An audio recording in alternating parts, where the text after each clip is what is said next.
정부가 건설사들을 좀 살려준다고 PF 대출 및 비아파트 건설 자금 등 금융 지원에 지난 9월 말에 지원 대책을 발표했지요. 그래서 PF 대출 실행을 위한 도시주택보전공사 허그의 원스톱 상담 창구를 개설해서 운영을 하니까 이 상담에 열흘 만에 511개 업체가 상담을 했다는 거예요.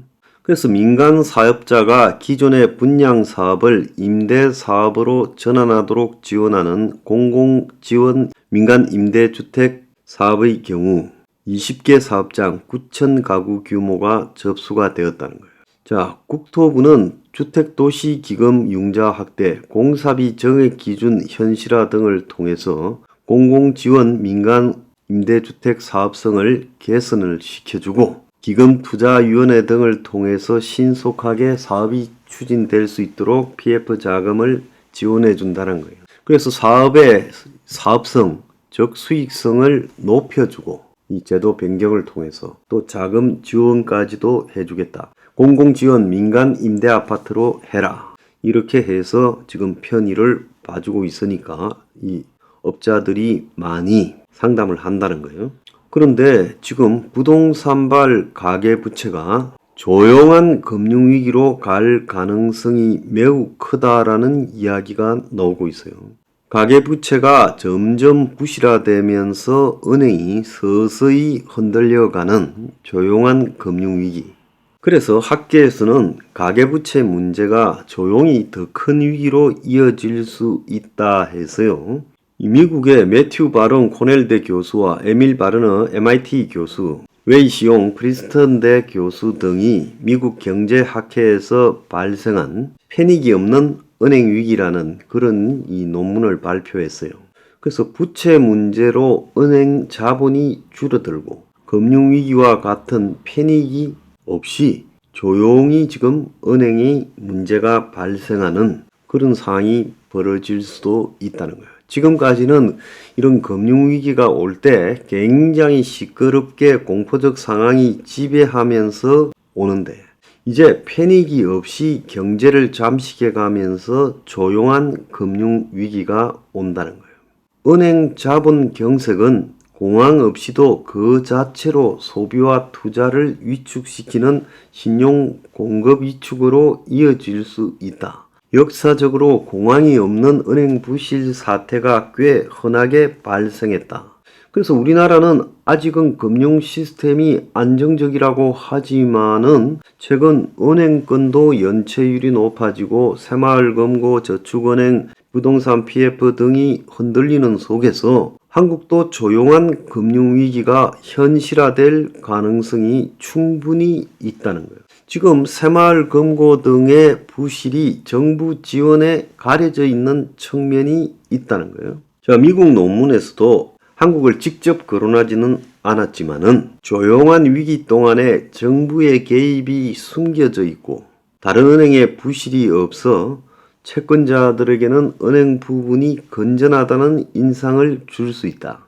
이런 상황에서 은행에 손실이 발생하면 신용 조건이 더 어렵게 되고 갈수록 그렇게 돼가면서 은행 위기가 그냥 오게 될 것이다. 그런데 이 미국, 유럽 등 나라들과 달리 한국은 가계부채가 디레버리징, 그러니까 부채 축소 없이 꾸준히 계속 지금도 늘고 있고 그리고 부동산과 가계 대출에 의존한 경제 성장 방식을 주로 펴왔다는 거예요. 실제 한국의 역대 정부는 경기를 살리기 위해서 부동산 시장 부양책을 전부 펴왔죠. 현 정권도 마찬가지고요. 그래서 세계 금융위기 2008년 이후 다른 나라들은 전부 가계부채를 줄이고 정부가 빚을 떠안는 추세를 보였는데 우리는 정부가 가계부채를 늘리는 방식으로 갔다.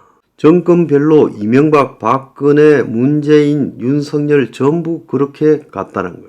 이명박, 박근혜 정부는 미국발 글로벌 금융위기로 침체된 부동산 경기를 살리기 위해 규제 완화에 주력했고 박근혜 정부는 소위 빚내서 집사라는 정책 기조까지 내세우며 주택담보대출, 전세자금 대출 활성화에 기여했고 문재인 정부는 전 세계적 저금리와 유동성 확대 속에 치솟는 집값을 막기 위해 부동산 규제를 강화하는 척 했지만은 오히려 집값을 더 올리면서 가계대출을 폭증시켰고 윤석열 정권도 기준금리가 올라가면서 집값 상승세가 꺾이고 가계대출도 처음에는 소폭 줄었으나 이로 인해 금융시장 불안이 커져서 부동산 PF가 터질 것 같으니까 곧바로 부동산 대출 규제를 풀고 저금리 특례 보금자리론을 도입하면서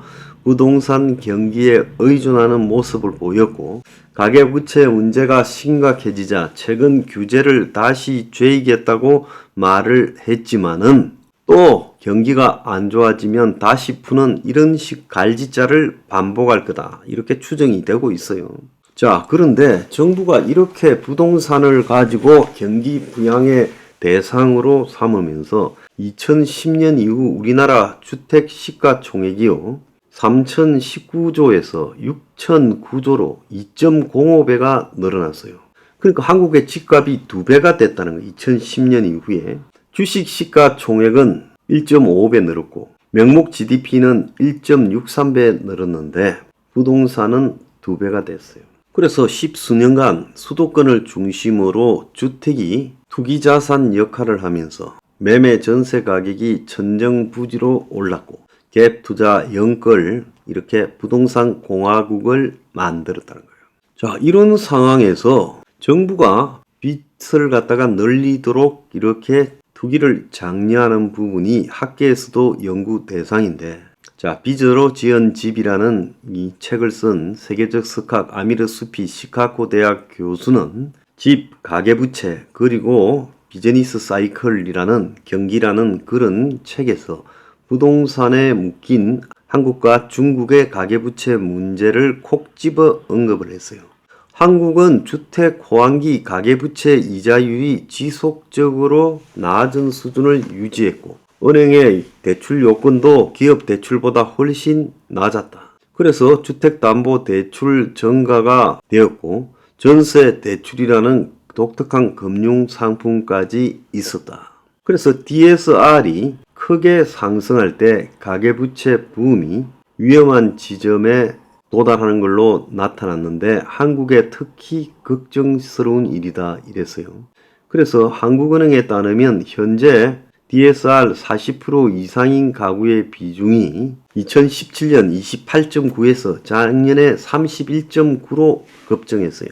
그래서 DSR이 상승하면 GDP 성장률에 부정적인 영향을 끼치는 것으로 대체로 나타나고 한국이 부동산 폭탄이 매우 터지기 쉽게 조건이 갖춰졌다는 거예요.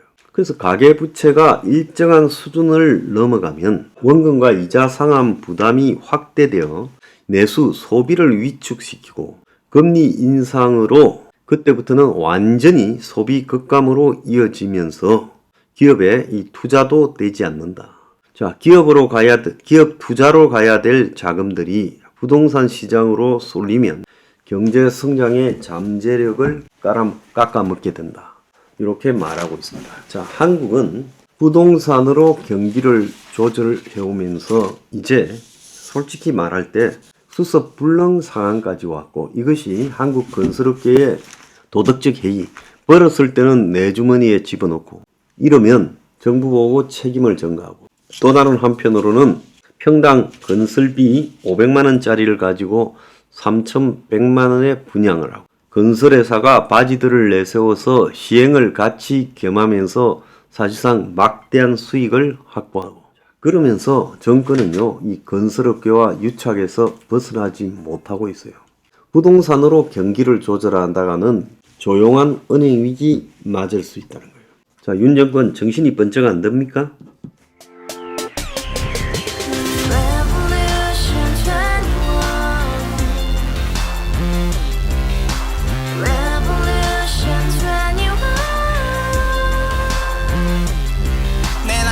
오늘은 월세 30 코인 빚만 300 서울에 온 지 벌써 10년 아둥바둥 버텼지만 여전히 난 반지 하에 제왕 곰팡이 연문제약 내비랑 깡통망통 완전히 폭망 90원 창문만큼 작아진 내 꿈 연애 결혼 내 집 모든 게 헛꿈 1년 전 떠난 여친 울며 말했지 같이 써봤자 평생 가본 게 꼬꼬꼬라지 Revolution 21 가바후스 700 나도 소유주 Revolution 21 가바후스 700 나의 소유주 택시기사 우라부지 마트 캐셔 울어무니 우리 집안 다 털어봤자 후줄 그래 개선민 내 미래 거기서 팍 끝난 거지 팍더 이상 노력 따윈 괴물이 스펙 찾아 쌈말리 비오는 날 알바 잘려 맨날 학원 날 개쳐 발려 밤비 내리는 양화대교 홀로 걷고 있을 때 현수막에 아로 새겨진 평당 700짜리 아파트 다같이 소리 질러 혁명 21 Revolution